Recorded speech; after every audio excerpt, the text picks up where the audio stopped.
नमस्कार दोस्तों, आज के लाल बत्ती के एपिसोड में आपका स्वागत है। और आज इस एपिसोड में हम बात करने वाले हैं कि जो दिल्ली से दृश्य सामने आ रहे हैं, जहां पर देश का युवा अपने सपनों को त्याग कर, अपनी मेहनत को झंझोड़ कर, पूर्ण रूप से मेहनत करके सरकारी नौकरी की तैयारी करता है और रिजल्ट क्या आता है, या तो पेपर लीक, और अगर पेपर लीक नहीं होता है तो पेपर ढंग से कंडक्ट नहीं किया जाता है। और इस बार सिर्फ युवा ही नहीं, युवाओं को पढ़ाने वाले यानी स्टूडेंट्स को पढ़ाने वाले टीचर्स, गुरु भी इस बार उतरते हैं और पुलिस उनके ऊपर लाठीचार्ज करती है, उनको डिटेन करने की कोशिश करती है और इस प्रोटेस्ट को तोड़ने की कोशिश करती है। ये प्रोटेस्ट इस बार टूटना नहीं चाहिए। ये प्रोटेस्ट की आवाज, इस गूंज जो है उन कानों तक पहुंचनी चाहिए जो इसके लिए सही में रिस्पॉन्सिबल हैं। हाल ही में एसएससी सीजीएल का पेपर होता है, जहां पर ये सारी चीजें देखी जाती हैं कि पहला जो टेक्निकल ग्लिच होता है, इक्विटी नाम की एक कंपनी होती है जिसके ऊपर पहले भी आरोप प्रत्यारोप लगाए गए हैं कि इनसे ढंग से पेपर कंडक्ट नहीं किया जाता है। तो क्या सरकार की या फिर जो प्रशासन इस चीज को कंडक्ट करवा रहा है, उनकी जिम्मेवारी नहीं बनती कि आप किसी नई कंपनी को ढूंढे, एक नया सर्वर क्रिएट करें, एक नया सॉफ्टवेयर क्रिएट करें। अगर आपसे वो चीज नहीं हो रही है तो पेपर कराना बंद कर दीजिए, जिससे होता है उनसे ये पेपर करवाइए और देश के युवा का, देश का भविष्य रोशन करने दीजिए।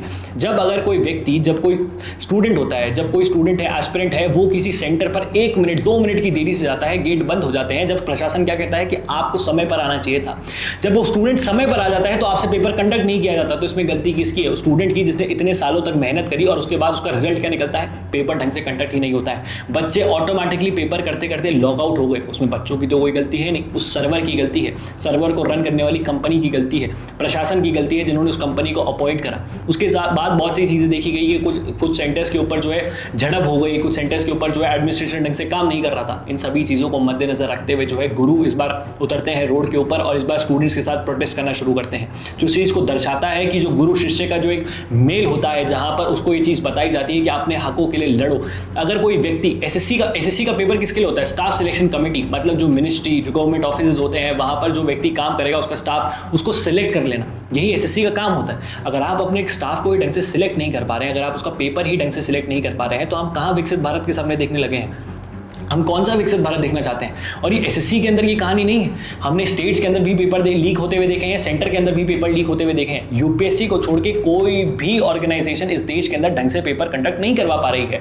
अगर यूपीएससी ही इकलौती ऑर्गेनाइजेशन है जो प्रॉपरली पेपर को कंडक्ट करवा रही है, 1 साल पहले ही अपना पूरा मैकेनिज्म देती कि इस तारीख को प्रीलिम्स होगा, इस तारीख को मेंस होगा, ये सब चीज़ें पहले ही अगर यूपीएससी क्लियर कर देती है, तो बाकी ऑर्गेनाइजेशन उससे वो चीज़ क्यों नहीं सीख रही है?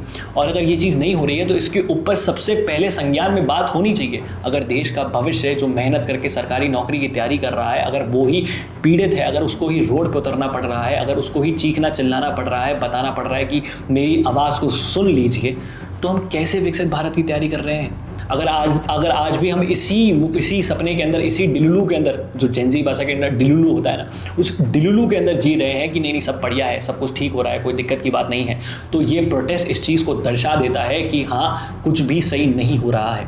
अगर हम नॉर्मली शिक्षा को ही ढंग से डिस्ट्रीब्यूट नहीं कर सकते, उसके पेपर ढंग से ही नहीं करवा सकते, तो कोई मतलब नहीं निकलता। ये देश जहाँ पर 70 करोड़ लोग जो है वोट देते हैं, पूरी दुनिया के अंदर सबसे बड़ा इलेक्शन स्मूथली, नॉर्मली और सिक्योरली कंडक्ट किया जा सकता है, तो इस देश के अंदर एक मामूली सा पेपर जिसको 70 करोड़ लोग नहीं दे रहे हैं, 3 करोड़, 4 करोड़, 5 करोड़ बच्चे देते हैं, तो वो पेपर ढंग से कंडक्ट क्यों नहीं किया जाता है? ये सवाल पूछे जाने चाहिए और यही टॉप मोस्ट प्रायोरिटी होनी चाहिए। हम हर चीज़ को सेकेंडरी एस्पेक्ट से देख सकते हैं। देश की सरहदें जो है वो सुरक्षित हैं, हमें गर्व है कि वो सुरक्षित हैं, लेकिन क्या हम इंटरनली उन चीज़ों को करने के लिए सक्षम हैं? हम वो मैकेनिज्म, वो विकसित भारत, हम भविष्य की बात करते हैं, हम क्लाइमेट चेंज की बात करते हैं कि क्लाइमेट को आप सही रखिए, आने वाली पीढ़ी बहुत सही रहेगी, लेकिन वो आने वाली पीढ़ी जो क्लाइमेट के ऊपर काम करना चाहती है, वो सरकार के अंदर घुसना चाहती है, सरकार के लिए काम करना चाहती है, सरकारी नौकरी की तैयारी करना चाहती है, वो आज पीड़ित है। उसके वो जो मैकेनिज्म है उसके अंदर चेंज नहीं आ रहा है। हमसे बड़ी बड़ी बातें ज़रूर हो रही हैं, लेकिन जो काम सही में होना चाहिए उसके अंदर हम कहीं ना कहीं पीछे होते जा रहे हैं। ये प्रोटेस्ट कभी बंद नहीं होना चाहिए। ये प्रोटेस्ट तब तक चलना चाहिए जब तक प्रशासन को पता ना चल जाए कि जो पेपर कंडक्ट किए जाते हैं वो सही में गलत तरीके से हो रहे हैं, और अगर नहीं हो रहा है तो किसी को सौंपिए, और नहीं सौंप पा रहे हैं तो इस्तीफा देकर चले जाइए। ये हर एक व्यक्ति जो इस प्रशासन के अंदर मौजूद है उसको ये चीज़ पता चल जानी चाहिए।